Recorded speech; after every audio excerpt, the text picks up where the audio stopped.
Diz assim o texto da Escritura Sagrada, capítulo 10 de Levítico: Nadab e Abiú, filhos de Arão, tomaram cada um seu incensário e puseram neles fogo, e sobre este incenso e trouxeram fogo estranho perante a face do Senhor, o que lhes não ordenara. Então saiu fogo de diante do Senhor e os consumiu, e morreram perante o Senhor. E falou Moisés a Arão: isto é o que o Senhor disse: mostrarei a minha santidade naqueles que se cheguem a mim, e serei glorificado diante de todo o povo. Porém, Arão se calou. Então Moisés chamou a Misael e a Eusafã, filhos de Uziel, tio de Arão, e disse-lhes: chegai, tirai vossos irmãos de diante do santuário para fora do arraial. Chegaram-se, pois, e os levaram nas suas túnicas para fora do arraial, como Moisés tinha dito. Moisés disse a Arão e aos seus filhos Eleazar e Itamar: não desgrenheis os cabelos, nem rasgueis as vossas vestes, para que não morrais, nem venha grande ira sobre toda a congregação. Mas vossos irmãos, toda a casa de Israel, lamentem o incêndio que o Senhor suscitou. Não saireis da porta da tenda da congregação, para que não morrais, porque está sobre vós o óleo da unção do Senhor. E fizeram conforme a palavra do Senhor, conforme a palavra de Moisés. Falou também o Senhor a Arão, dizendo: vinho ou bebida forte, tu e teus filhos não bebereis, quando entrardes na tenda da congregação, para que não morrais. Estatuto perpétuo será isso entre as vossas gerações, para fazerdes diferença entre o santo e o profano, e entre o imundo e o limpo, e para ensinardes aos filhos de Israel todos os estatutos que o Senhor lhes tem falado por intermédio de Moisés. Disse mais a Arão, disse Moisés a Arão e aos filhos deste, Eleazar e Itamar, que lhe ficaram: tomai a oferta de manjares restante das ofertas queimadas ao Senhor e comei-a, sem fermento, junto ao altar, porquanto coisa santíssima é. Comê-las eis em lugar santo, porque isto é a tua porção e a porção de teus filhos das ofertas queimadas do Senhor. Porque assim me foi ordenado. Também o peito da oferta movida e a coxa da oferta comereis em lugar limpo, tu e teus filhos e tuas filhas, porque foram dados por tua porção e por porção de teus filhos dos sacrifícios pacíficos dos filhos de Israel. A coxa da oferta e o peito da oferta movida trarão com as ofertas queimadas da gordura, para mover por oferta movida perante o Senhor, o que será por estatuto perpétuo para ti e para teus filhos, como o Senhor tem ordenado. Moisés diligentemente buscou o bode da oferta pelo pecado, e eis que já era queimado. Portanto, indignando-se grandemente contra Eleazar e contra Itamar, os filhos de Arão que ficaram, disse: por que não comestes a oferta pelo pecado no lugar santo? Pois coisa santíssima é, e o Senhor a deu a vós outros para levardes a iniquidade da congregação, para fazerdes expiação por eles diante do Senhor. Eis que desta oferta não foi trazido o seu sangue para dentro do santuário. Certamente devíeis tê-la comido no santuário, como eu tinha ordenado. Respondeu Arão a Moisés: eis que hoje meus filhos ofereceram a sua oferta pelo pecado e o seu holocausto perante o Senhor, e tais coisas me sucederam. Se eu hoje tivesse comido a oferta pelo pecado, seria isso porventura aceito aos olhos do Senhor? O que ouvindo Moisés deu-se por satisfeito. Que Deus os abençoe. Vamos orar mais uma vez.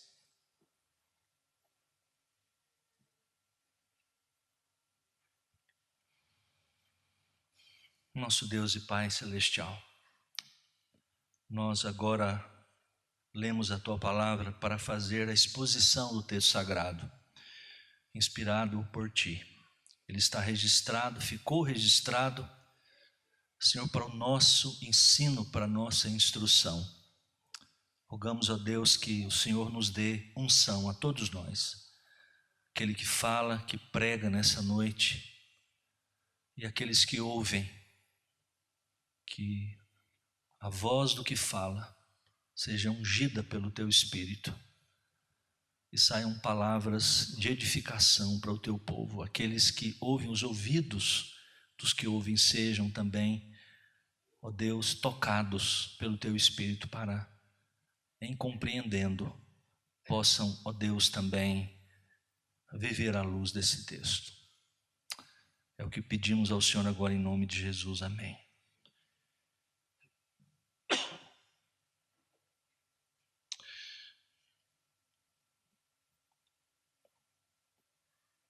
Pastor reformado norte-americano Michael Scott Horton escreve um livro chamado A Face de Deus. A Face de Deus, os perigos e as delícias da comunhão, da intimidade com o Senhor. Um dos textos que ele analisa é esse texto. Ele passa não tão pormenorizadamente, mas ele nos alerta nesse livro acerca do perigo daqueles que estão próximos de Deus e querem estar próximos do Senhor. Os perigos que eles correm. A comunhão com Deus é deliciosa, é fundamental à vida. Ela realiza o ser humano completamente, mas também ela pode ser muito perigosa, porque aqueles que mais recebem de Deus oportunidades, aqueles que estão sempre, a quem Deus está sempre dando oportunidades, como nós temos, como esses filhos de Arão tiveram, são aqueles certamente de quem Deus vai exigir mais. Deus tem prazer em nos dar, em se revelar, em se dar a conhecer. E nós podemos de fato usufruir disso, mas isso traz responsabilidades. A face de Deus é deliciosa. Eu uso esse termo, claro que numa figura de linguagem, ninguém pode ver a face de Deus. É antropomórfico isso, ou seja, uma linguagem humana. Mas é um termo que fala da comunhão mais íntima com Deus. A face de Deus é maravilhosa, é deliciosa, é prazerosa. Mas cuidado, ela é santa, ela é poderosa, é maravilhosa, ela traz de fato desafios muito grandes. Depois do êxtase veio a agonia. O triunfo do 8º dia, como diz o capítulo 9, verso 1, que inaugurou o ministério de Arão, esses 3 capítulos, 8, 9 e 10, são os capítulos que tratam do ministério sumo sacerdotal, da ordenação, da regulamentação e da primeira ministração desses sacerdotes ordenados, Arão, o sumo sacerdote e seus filhos. Então, esse triunfo que veio no 8º dia, que inaugurou o ministério de Arão, logo foi reduzido à tragédia, quando Nadab e Abiú, sacerdotes recém-ordenados, ofereceram fogo estranho, como diz uma versão inglesa, não autorizado diante do Senhor. Está no capítulo 10, verso 1. O fogo que veio da presença do Senhor para revelar a sua face amorosa. Olha aí, volte ao versículo 24, um verso anterior, aí do capítulo 10, e eis que saindo fogo de diante do Senhor, consumiu o holocausto e a gordura sobre o altar, o que vendo o povo jubilou, literalmente gritou de alegria, e prostrou-se sobre o rosto.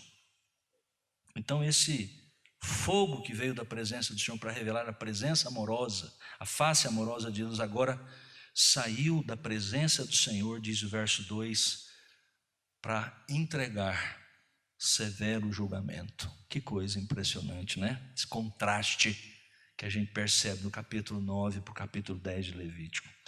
Levítico 10 é uma das únicas narrativas do livro inteiro, sempre são prescrições.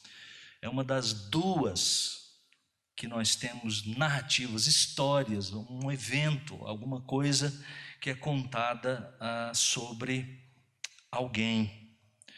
Mas, de fato, não envolve nenhum desvio do propósito original deste livro, que continua o de ensinar a lei de Deus, especialmente a lei cerimonial e mais adiante a lei ética, leis sanitárias, leis governamentais e diversas leis para que a vida do povo de Deus fosse marcada pela presença de Deus e pelos princípios ordenados por Deus.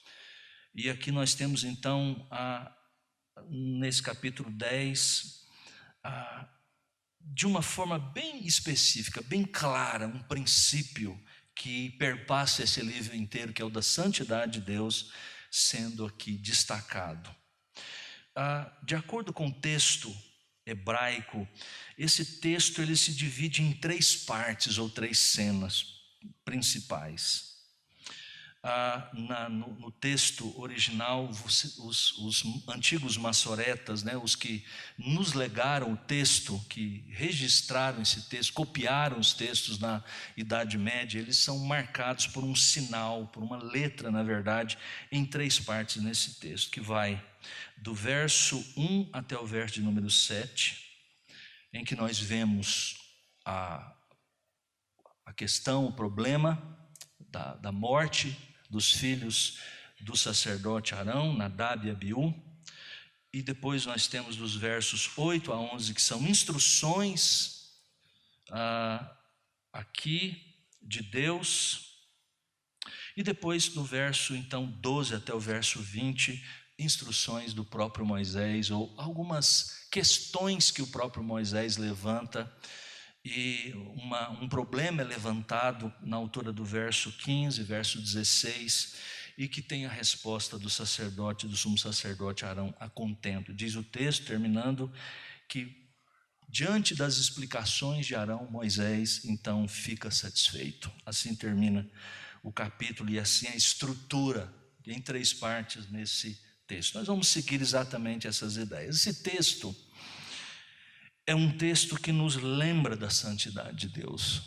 É um texto que aqueles que estão mais próximos dele, nos lembram que aqueles que estão mais próximos de Deus, no caso aqui no Antigo Testamento, estes homens, esses sacerdotes, ninguém tinha essa oportunidade de estar tão próximos a Deus do que o sumo sacerdote, e também de uma certa forma os sacerdotes, que eles deveriam ser muito zelosos. Ele nos ensina que o sacerdócio na antiga administração do Pacto da Graça, como é assim chamado, né, na nossa teologia, embora com regras, prescrições, todas bem ordenadas, esse sacerdote, esse sumo sacerdócio, todas essas cerimônias, elas não são suficientes. Porque todos estes homens e aqueles que ministram e as coisas ministradas possuem falhas. Então, parece que a cada página da escritura do Antigo Testamento apresenta-se alguma coisa, algum tipo de objeto, de pessoa, para apontar para uma realidade que virá depois. Vem através de promessas, vem através de símbolos, personagens, mas o que nós conseguimos entender a partir desses textos de cada livro da Escritura que estes eventos, esses personagens, estas coisas, estes objetos, eles são insuficientes. Eles precisam de algo que lhes dê a substância, que lhes dê cumprimento, que é o evento a partir do Novo Testamento, a vinda de nosso Senhor Jesus Cristo, Ele que de fato é o melhor, o verdadeiro, o perfeito sumo sacerdote, que veio realizar de uma maneira definitiva, cabal, a intermediação entre Deus e os homens. Vejamos aqui nesse incidente, triste, sem dúvida alguma, veja o que nós aprendemos aqui sobre esse ministério sacerdotal, ou a missão que o sumo sacerdote tinha, ou os sacerdotes tinham no meio do povo de Deus.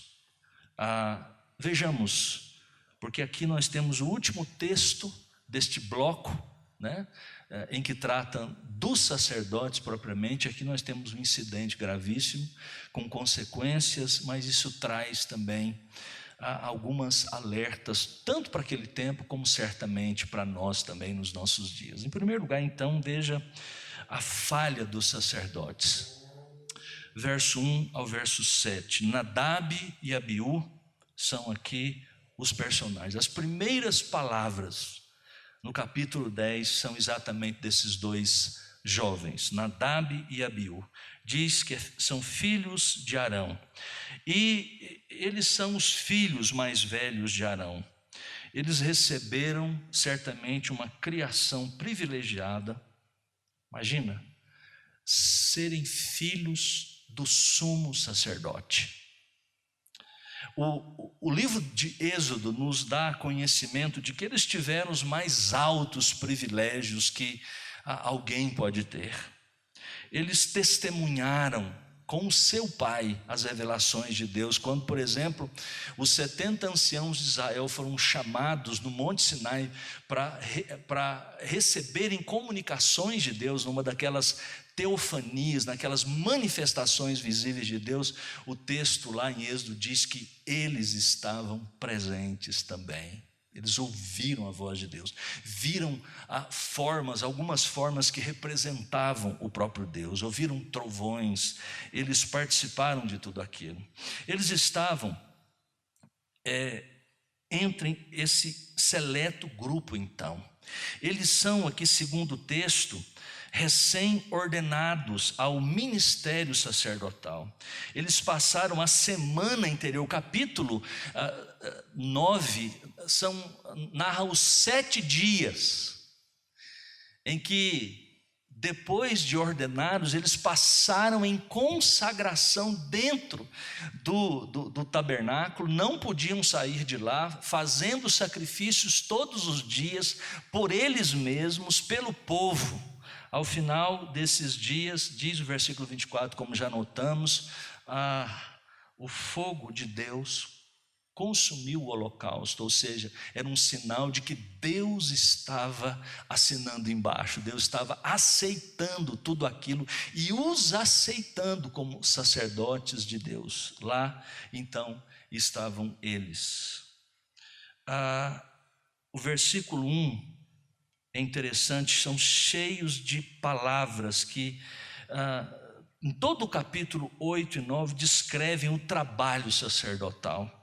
Foi isso que eles fizeram. Essas palavras, esses ecos verbais dos capítulos anteriores evocam lembranças de ocasiões importantes, quando o plano de Deus para criar um povo santo em um avanço significativo estão presentes aqui.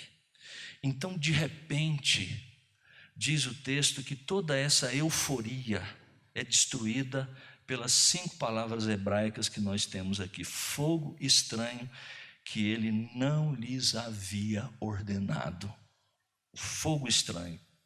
Essa expressão fogo estranho ou estranho ou como disse, não autorizado, nos dá mais ou menos uma dica do que aconteceu, do que isso significa.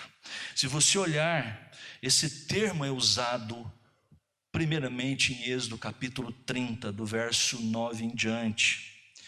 Esse verso declara que nenhum incenso estranho ou não autorizado deve ser colocado sobre o altar.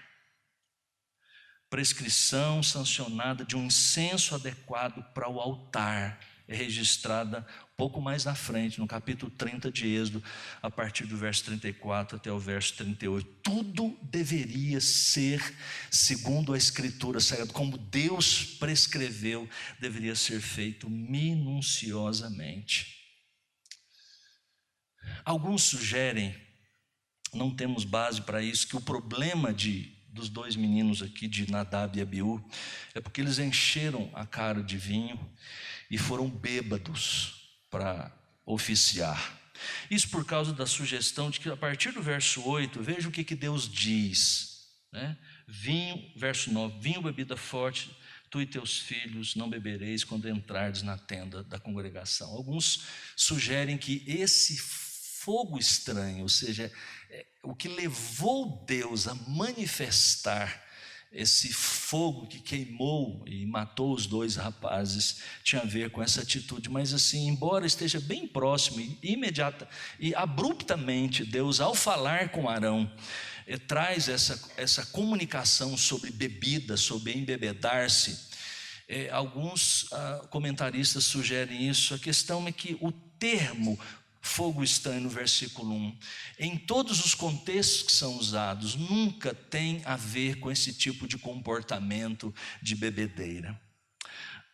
Um autor, e se a gente for perceber o que está acontecendo aqui mesmo, sugeriu algumas coisas que estão faltando aqui nessa maneira de Nadab e Abiú se aproximar de Deus, e por isso foram punidos dessa maneira.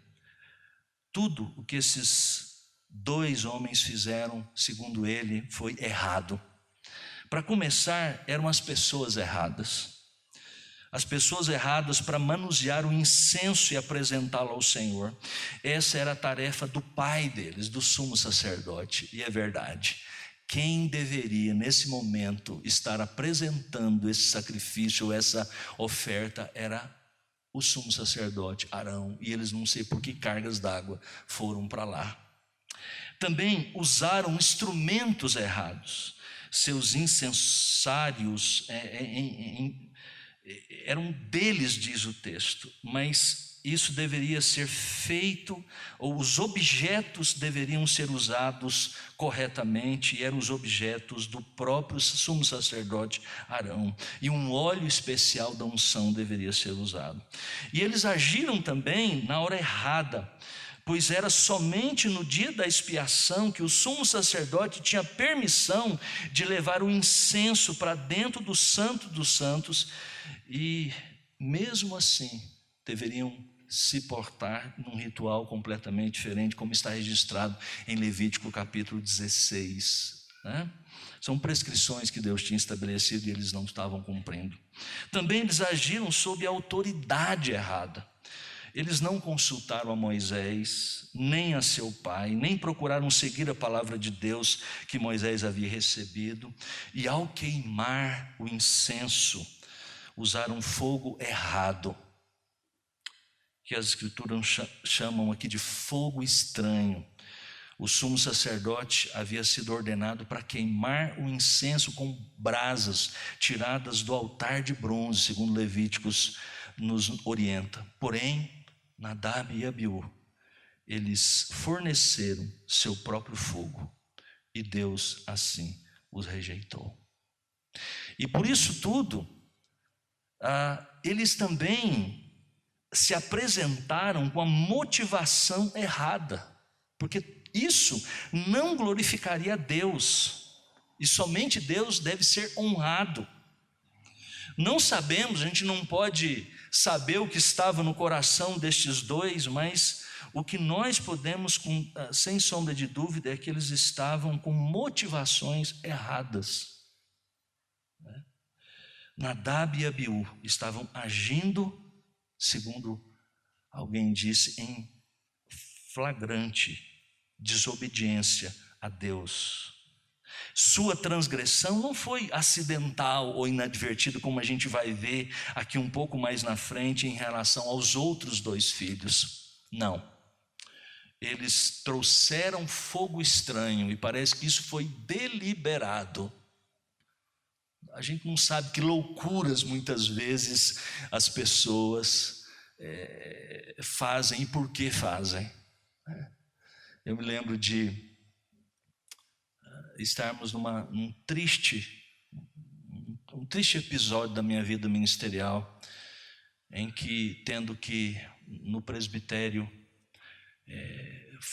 aplicar disciplina a um ministro do Evangelho, com mais de 30 anos de ministério. E a gente estava profundamente consternado com tudo aquilo.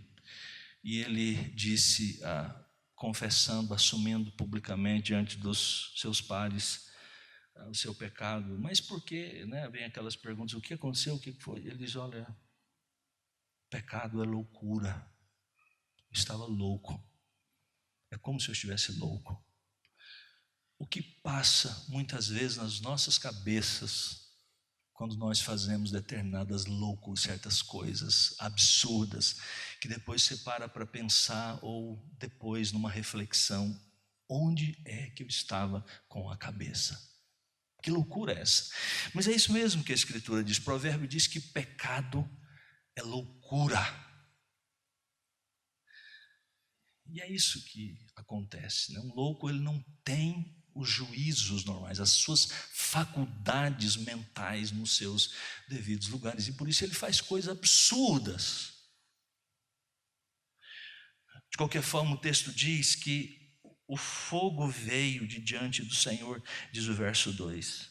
É exatamente a mesma frase que ocorre no verso 24, naquele momento de estrondo, de alegria, de prazer. A mesma frase, na primeira ocasião, o fogo divino veio somente depois que todos os sacrifícios foram oferecidos. Desta vez, aqui, ele veio imediatamente. E enquanto lá no verso 24 diz que o povo se alegrou e gritou de alegria, aqui diz o verso 3 que a única coisa que o seu pai Arão conseguiu foi ficar em silêncio. Porque era o fogo do juízo de Deus. Era o fogo do juízo. O que está muito claro aqui é que estes dois fizeram aquilo que era errado e fizeram de maneira presunçosa. E é interessante que essa mesma verdade que nós encontramos aqui, nós a encontramos em outras partes das Escrituras Sagradas. Deus pune Nadab e Abiú, porque como sacerdotes eles trabalhavam em sua presença imediata. O ponto enfatizado pelas palavras aqui especificamente, que estão por trás dessa tradução, aqui especialmente no versículo 3, é que estes homens que tinham acesso a Deus, eram tão íntimos de Deus, eles desprezaram exatamente essa tremenda intimidade.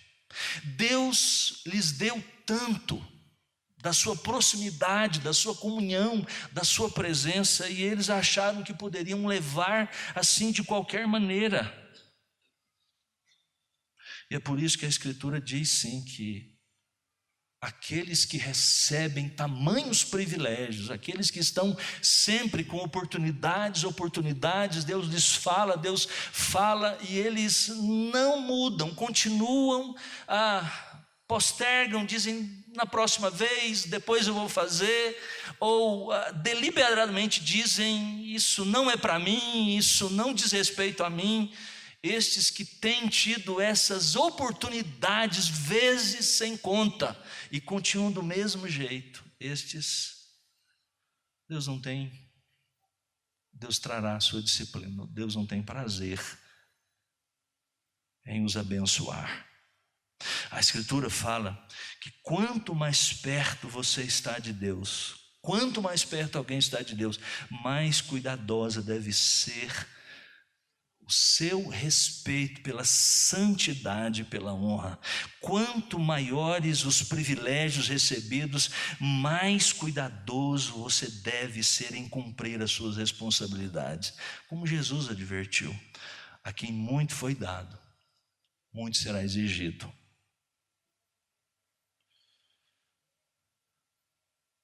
Versos 4 a 7 diz que após a morte de Nadab e Abiú, a narrativa retorna ao padrão usual de cumprimento dos mandamentos, né? Agora, do verso 4 a 7, nós vemos Moisés dizendo, Deus através de Moisés, e as pessoas cumprindo exatamente aquilo que deveriam fazer.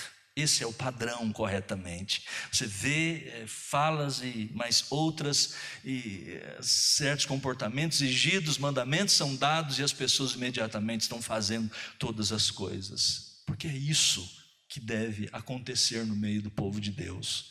Deus fala e nós obedecemos. Não há por que questionarmos a palavra de Deus, se nós temos um Deus que é perfeitíssimo em seu ser e em seus propósitos. Se nós temos uma palavra, Israel não deveria questionar absolutamente nada, porque na revelação que ele traz através de Moisés, isso é registrado no livro de Deuteronômio, por exemplo, ele diz que nação é tão feliz, que nação é tão abençoada como Israel, como vocês são, de ter um Deus tão bondoso. Olha os deuses das outras nações, eles são maus, eles exigem coisas absurdas, que seus filhos sejam sacrificados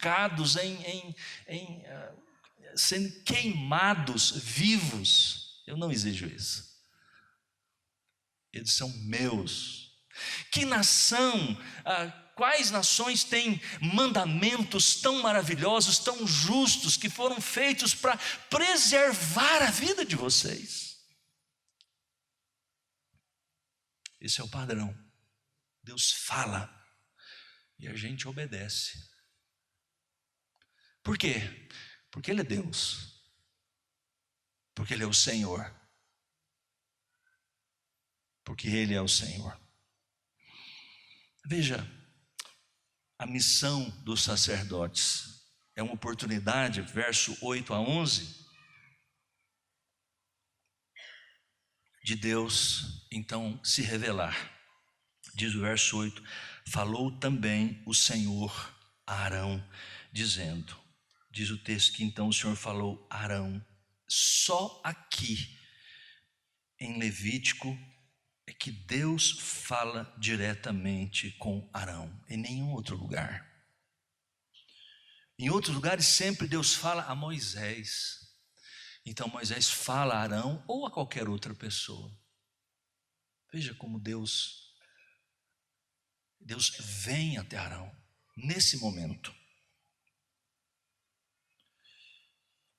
Apesar dos erros de seus filhos, ainda Arão é o sumo sacerdote, e isso é exatamente a chancela de Deus, a assinatura de Deus, de que apesar de tudo, dele mesmo, da forma que ele foi chamado, e dos filhos que desobedeceram dessa forma a Deus, apresentando um fogo estranho, ele é o mediador entre Deus e os homens, ele é o sumo sacerdote. Agora ele vem e diz o verso 9, nós temos aqui uma ordem de Deus: vinho ou bebida forte, tu e teus filhos não bebereis quando entrardes na tenda da congregação, para que não morrais. Estatuto perpétuo será isso nas vossas gerações. É curioso isso, né? Você está falando de fogo está descendo, matou os filhos, os próprios filhos. Algo trágico aconteceu e de repente Deus diz assim: vinho, bebida forte, vocês não devem beber quando entrarem para oficiar no meu templo, no meu tabernáculo. Pelo que nós entendemos, em outros momentos, eles poderiam até beber, como a Escritura indica, comedidamente, sem exageros, poderiam beber. Mas veja, ele diz isso porque nas Escrituras Sagradas a bebida forte, ou alguém sob o efeito de bebida, é alguém que perde a condição, perde o equilíbrio, perde a condição de julgar, perde a condição de equilíbrio, de falar coisas corretamente. O bêbado, alguém que está sob a influência, dominado pela bebida alcoólica, ele não consegue discernir corretamente as coisas. É por isso que ele apresenta dois propósitos para isso. Ou seja, duas razões. Por que vocês devem manter a lucidez? Por aquilo que vocês vão fazer. Diz o verso 10: para fazer de diferença entre o santo e o profano, entre o imundo e o limpo. Os sacerdotes precisam dar conselhos que afetam as vidas dos israelitas. Por isso eles devem ter plena posse das faculdades enquanto cumprem os seus deveres. Nada deve interferir nos seus processos mentais. Por isso que ele diz: vocês precisam ter discernimento entre aquilo que é santo e profano. Vocês precisam mostrar isso para as pessoas. Vocês precisam fazer distinção. E a bebida forte, segundo a Escritura, ofusca a condição de fazer exatamente isso que Deus prescreve em sua palavra. Há toda uma passagens na Escritura que falam sobre os excessos da bebida. Não era só para o sumo sacerdote, nem para os sacerdotes. Era legítimo que as pessoas bebessem isso nos momentos apropriados, numa quantidade apropriada. Isso não é proibido nas Escrituras Sagradas, você não vê isso. Não há uma teologia da abstenção completa. Aí é a maturidade cristã que deve envolver as pessoas, segundo o autor do Novo Testamento, o apóstolo Paulo, aos Coríntios, diz que devemos ter maturidade, e levar em consideração as situações, os irmãos mais fracos, é verdade, de sermos, se necessário, para edificação do corpo de Cristo, abstêmios, não tomarmos nada, mas isso não é pecaminoso. Mas nesse caso, é proibido, nada poderia interferir, porque eles precisavam ter capacidade, e o vinho em excesso tiraria isso, de distinguir, discernimento entre aquilo que é santo e profano, entre aquilo que é puro e o que é impuro. Em segundo lugar, outro propósito, outra razão, melhor dizendo, era instruir Israel. Veja o verso número 11: e para ensinardes aos filhos de Israel todos os estatutos que o Senhor lhes tem falado por intermédio de Moisés. Observe que os levitas, de quem os sacerdotes fazem parte, é da tribo de Levi, eles não ganharam território, eles não tiveram uma porção de herança, eles não terão isso quando a terra foi distribuída em Josué. Por quê? Porque eles deveriam estar espalhados entre as tribos, entre as 12 tribos, e eles teriam algumas cidades e os seus arredores distribuídos da maneira como Deus quis que distribuísse, atendendo as pessoas. Qual era o objetivo deles? Instruir o povo na lei de Deus, nos estatutos e nos juízos. E aqui é descrito essa função deles. Eles são responsáveis por isso.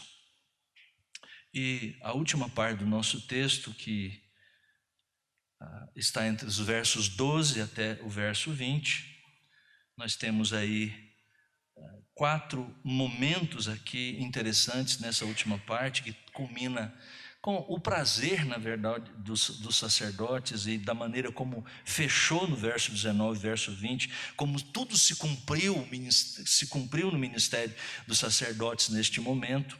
Nós temos, em primeiro lugar, do verso 12 ao verso 15, nessa última parte, as instruções de Moisés sobre as ofertas. E, na verdade, do verso 12 ao verso 15 estão simplesmente referindo-se ao texto anterior, no capítulo 9, de como as coisas, aqueles sacrifícios deveriam ser feitos. Mas quando chegamos no verso 16, um problema acontece. Verso 16 diz: Moisés diligentemente buscou o bode da oferta pelo pecado. É interessante a estrutura no texto hebraico, essa palavrinha aqui vem como diligentemente.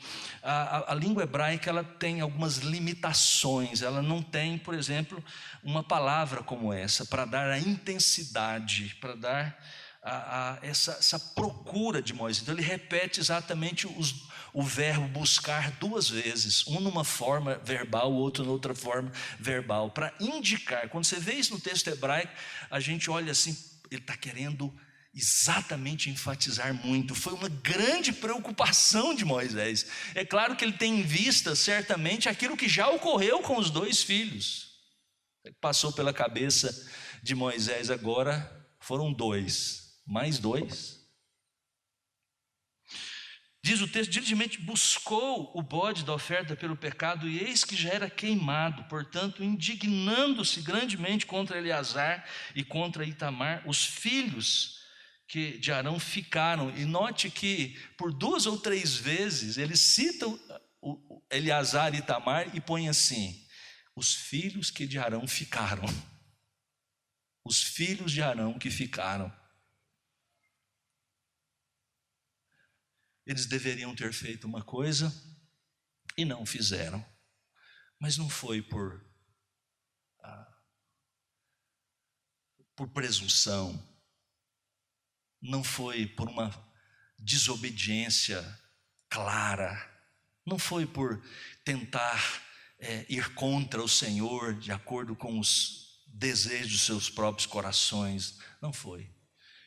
Pelo que nós vemos nos verso 19, quando Arão explica para Moisés, respondeu Arão a Moisés: eis que hoje meus filhos ofereceram a sua oferta pelo pecado, ou seja, os filhos Nadab e Abiú, pelo pecado do seu holocausto perante o Senhor, e tais coisas me sucederam, ou seja, a morte deles. Se eu hoje tivesse comido a oferta pelo pecado, seria isso porventura aceito aos olhos do Senhor? Ou seja, uma dúvida de Arão. Os seus filhos certamente perguntaram. Lá nas regras do sacrifício que nós vimos dos capítulos 1 a 7, um deles, que era este aqui, era necessário que o sumo sacerdote comesse na presença de Deus a oferta feita para o sacrifício.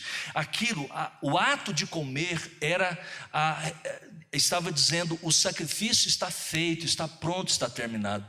É como que eles carregassem dentro de si, como sacerdotes, então, os pecados do povo. É isso que Moisés explica, e por isso que isso era tão importante. E por isso Moisés ficou tão indignado. Mas Arão explicou. É claro que, frente a tudo aquilo que aconteceu, ele pergunta: será que Deus aceitaria isso?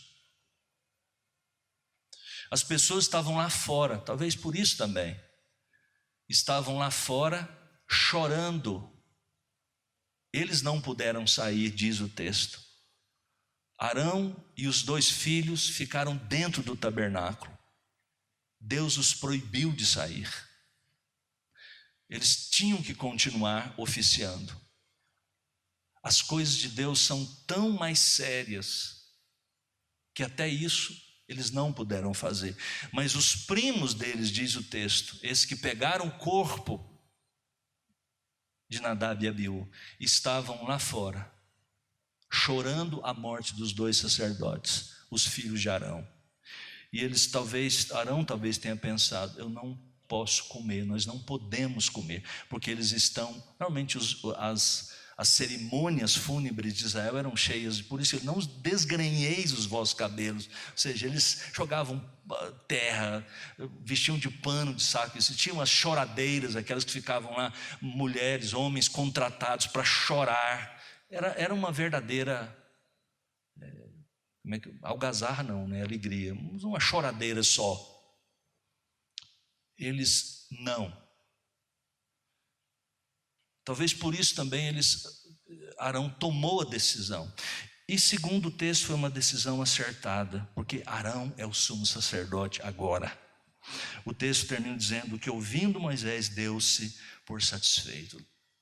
Moisés, nessa posição, olhou tudo isso e disse: pronto, está feito. Né? O que esse texto tem o que ele nos diz para hoje? Como eu posso aplicar esse texto à minha vida e à sua vida? 3 coisas eu quero levantar para terminar, orar com os irmãos. Cada página da Escritura em que apresenta um representante de Deus, seja profeta, seja sacerdote ou rei, eles são, cada um apresentado em todo o Antigo Testamento, é falho, é insuficiente.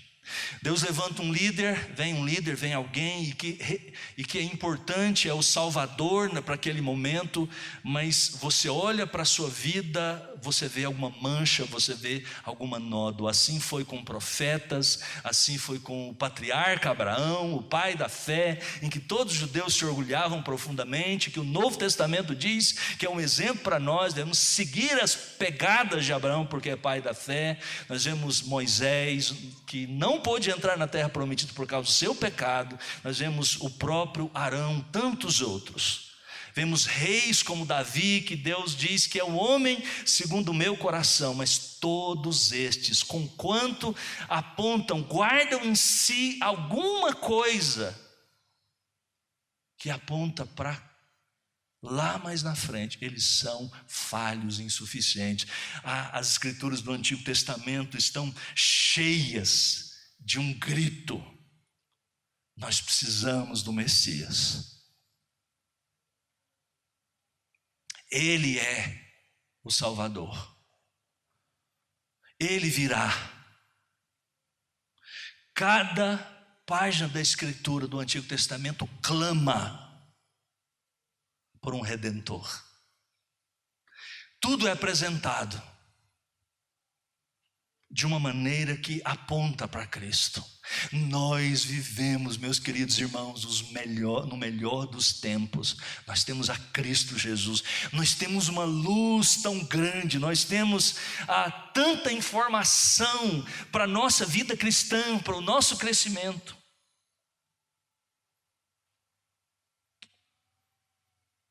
Devemos não negligenciar isso. Devemos aproveitar. Segundo, o princípio que aqui é endossado pelo Novo Testamento é que quanto mais próximo um homem é de Deus, mais rigoroso será o padrão pelo qual ele será julgado.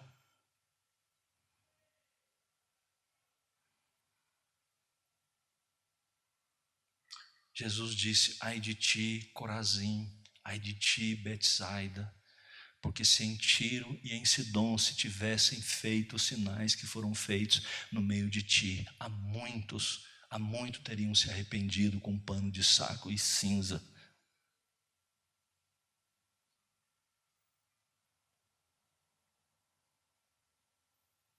Ou seja, é o princípio de que aqueles que têm privilégios, têm oportunidades de ouvir a Deus, e Deus tem dado, e eles não aproveitam, eles receberão mais rigor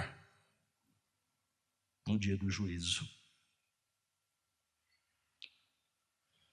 Esse é um princípio que perpassa a Bíblia inteira. Nosso Senhor disse: todo aquele a quem muito foi dado, muito será exigido. Lucas 12, 48. Pedro diz que o julgamento começa com a casa de Deus. Por quê?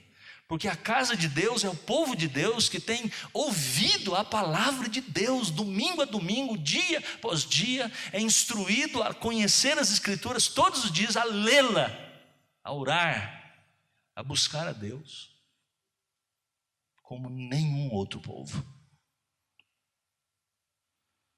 A história de Nadab e Abiú ilustra vividamente esses princípios, esses ditos, essas outras histórias do Novo Testamento, as palavras de Jesus, as palavras de Paulo, as palavras dos apóstolos, todos eles. Terceiro lugar, cuidado com a independência, de se achar independente. Cuidado com a presunção, cuidado com o orgulho. Cuidado em querer fazer as coisas em seus próprios termos, do seu jeito. Cuidado com esse negócio de dizer, eu faço aquilo que está dentro do meu coração. Isso é para novela, para filme. Capítulo 9 é interessante, mostra a maneira certa em que se deve aproximar de Deus. Não é isso que diz todo o capítulo 9, nós vimos semana passada. O capítulo 10 mostra que Deus não tem prazer na alma daqueles que se aproximam dele em seus próprios termos, do seu próprio jeitão. Não, Deus vai aceitar. Deus é bom. Não é isso que dizem por aí? Não vai. Deus estabeleceu leis na sua palavra. E sabendo que nós não conseguimos obedecer à lei, então Ele nos apresenta o Evangelho. Mas o Evangelho é o Evangelho de Deus, na forma de Deus, do jeito de Deus, como Deus nos apresenta. E é nele que nós precisamos crer, do jeito que a Escritura nos apresenta. Não podemos inventar um outro evangelho. Vamos orar.